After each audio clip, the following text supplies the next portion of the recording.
So the saga begins, and to save this compressor from being changed, even though it's low mileage, it's been sitting for over 30 years without being operated, came in 0 PSI.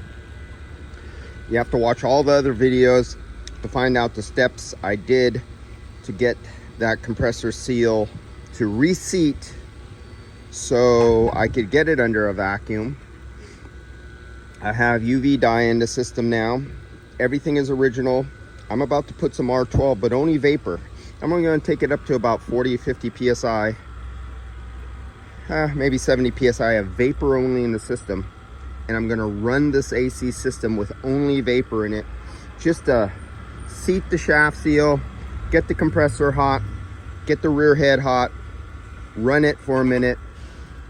See, there's no big explosions, because we are eventually going to fill this whole system up with pure 100% clean virgin R12 back into the system on this 1970 Mercedes.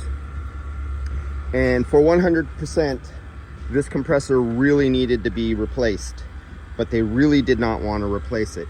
And even the owner of the shop did not want to replace it. He has so much other work. Even if he is going to charge the guy $2,000 or $2,100 to change this compressor, he doesn't want that money. He has too much other work. He doesn't want to tell the customer. And so I'm doing everything I can through some experimentation, stuff that was taught to me from my father. I know what sometimes works and doesn't. And because I am the owner operator, I get to play and experiment and do this over and over again, hundreds of times throughout the decades, to see which ones work, which ones don't, what's successful, what's long-term. In a normal shop, you can't do that. You can't afford to play around and do that kind of time. This is my business. I could go above and beyond, and I could spend all my time just experimenting and testing and retesting, where somebody who's on a profit program and they have to make bonuses and make time, they can't afford to do this, but I can. So what I'm doing is, I already injected the oil. I put it in the high side because this is the discharge side.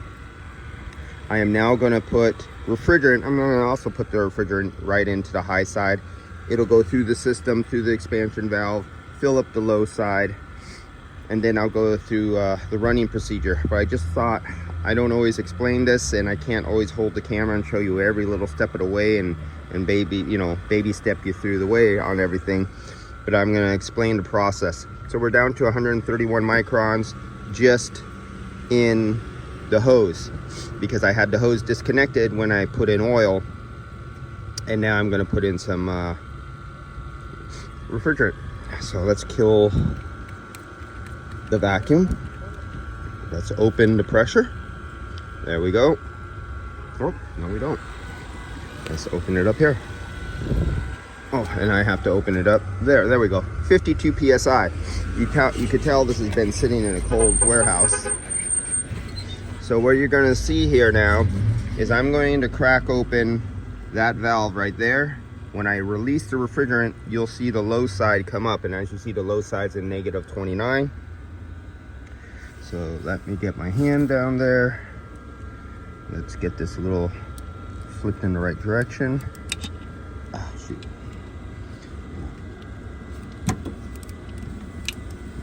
There we go. It's going in.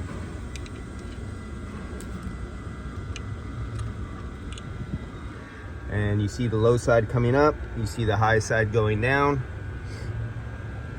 So I'll let that sit until it comes up to roughly 53 PSI, because the temperature of the tank, so that's the pressure of the refrigerant in there. And then I'll start the system up, and we'll have a system that can operate, push some of the gas around, and I could go over it once again with a refrigerant leak detector, see if heat and vibration cause some leaks, because we're going to have a couple $100 of R12 refrigerant in here. We don't want to leak out right away when we fill it up. Be back.